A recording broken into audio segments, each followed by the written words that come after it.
In this tutorial I will show you how to turn off Safari suggestions on your iPhone.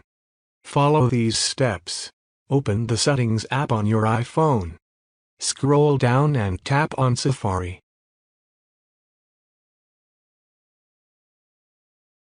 In the Safari settings, find the Search section.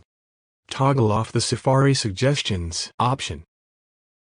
Once you have turned off Safari Suggestions, the search suggestions and recommendations that appear while using Safari will no longer be displayed.